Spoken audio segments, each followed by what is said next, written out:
There's a new plot twist in the Epstein files. For those who can't keep up, here it goes. First, the Trump administration promised to release the full list, but then they suddenly said, oops, nothing to see here. So now, Amy Wallace, the co-author of Nobody's Girl, which is a memoir from late Epstein victim Virginia Giuffre, is dropping some bombshells, okay, in her new claims and this book. Take a look. The purpose of her book was never to write a list of names. The list of names exists. It exists in the FBI files. It exists in the Epstein files, as we now call them. This book makes clear that Ghislaine Maxwell was not just the receptionist that kept the notes on when the next girl was going to come, and not just a procurer, although she did procure, and that was in itself evil, but she also sexually abused these young girls herself. The fact that anyone is even bandying about the idea that she might be pardoned is just unthinkable. Ghislaine Maxwell has denied abuse allegations and was convicted on sex trafficking charges. And here's what Trump said about Maxwell a few weeks ago. Watch. The Supreme Court is back in session. Yeah. They rejected today an appeal by Ghislaine Maxwell to overturn her conviction. That means her only chance at getting out of prison is a pardon from you. Is that something you're open to doing? Who are we talking about? Ghislaine Maxwell. You know, I haven't heard the name in so long. I can say this, that I'd have to take a look at it. I would have to take a look. I will speak to the DOJ. I wouldn't consider it or not consider it. I don't know anything about it.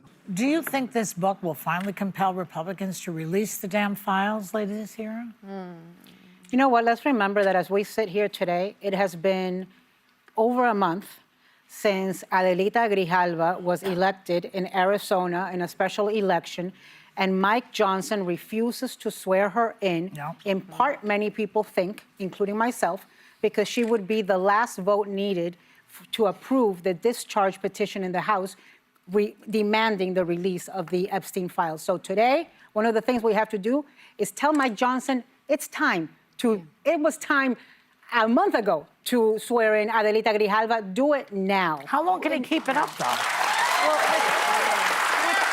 These accusations floating around surrounding Epstein and Prince Andrew, I find that the fire must be getting hot because people are doing things. Like Prince Andrew just relinquished his royal, his titles and his honors right before the book came out, knowing not maybe what's in the book, but what could be in the book. That was a big step considering it has haunted the royal family for a long time.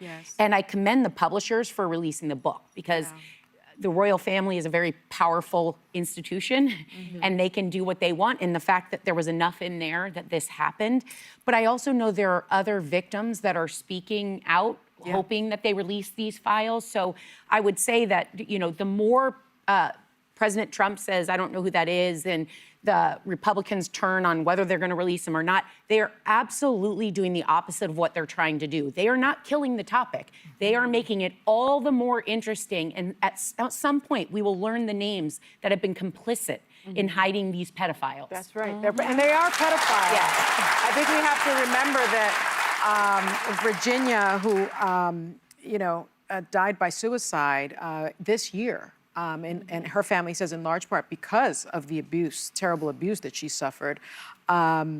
She was 17 at the time, and I haven't read the entire book, but I have read several excerpts, and it's set, and she writes, this woman, that Virginia was forced to have sex with Prince Andrew, or Andrew, on 3 separate occasions, and the third time she was on Epstein's Island as part of an orgy with other young girls and Jeffrey Epstein. And so the fact that the British government, or the British royal family at least, has stripped him of his titles, has stripped even Lady Ferguson of her Duchess titles, and now Prince William is saying that once he becomes king, that Prince Andrew, or the formerly known as Prince Andrew, cannot be part of any royal event. I think that says a lot about how the royal family is handling it, and says a lot about how we aren't handling it here in the United States. It says a lot. And I think what's so sad about it is it feels like the system just completely failed Virginia. She's no longer with us. In 2008, Jeffrey Epstein got that what amounted to a sweetheart deal. He was then tried on federal charges. We know how that ended. It ended with him committing suicide, allegedly, in prison. But she never got to see the full weight of him, his collaborators, and those who helped him do this for years come down and people get accountability. But she gives us some very interesting details on how this network was able to exist. She talks about how Epstein used blackmail. So throughout his house, he had cameras and audio. So the people who came to his party, the people who engaged in these sex acts, he had blackmail on them. So they were very wealthy, very connected people. And she runs through a list, and I've only started this book. I'm sure there's a bunch more in it, but she talks about a former U.S. senator, a gubernatorial candidate from a Western state, a wealthy statesman who spent his time between New York and Palm Beach, billionaire number one, Prince Andrew, among them. These were people who were wealthy, who were powerful and connected, and people knew what was happening and nobody spoke up. And he knew how to keep people silent through blackmail and through extortion. I just hope that something breaks through and people realize these people deserve justice. And I should note, she says that in her 24 months, she never knew Trump to be involved in that network in that specific period. I think it's important we acknowledge that. That doesn't mean that we can take that only at what she's saying it means. But all of these people deserve accountability. You know what's important to note?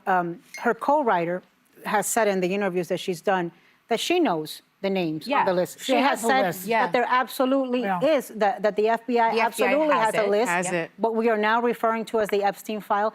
That the video you showed of those women having that press conference in Washington, they said they knew the names on that list. So listen, if Trump is not going to release it, if the Department of Justice is not going to release it, then maybe these women should release it. I mean, and we should protect them if they do. The one thing I will say is it's not that he can still be called Prince Andrew, but he can't be the Duke of York. And I also will say is that he has repeatedly denied Virginia's claims. But he did reach an out-of-court settlement with her in 2022 for an undisclosed amount with no admission of wrongdoing. There are also some class action suits against some banks, I won't name them here, that failed to report Epstein's suspicious financial activities, which the lawyer from Florida that represented many of these victims said, follow the money. Follow the money. That's what we'll get the this answers. Wallace woman who wrote with the book also says that Virginia Giuffre was a huge Trump fan because she believed Trump would use his second term to release the Epstein files, validating her claims. But then he didn't. But she never talked about Trump in any sense that he was involved in any of this. That's from Giuffre. Well, he should do it for Virginia. Then he should do it.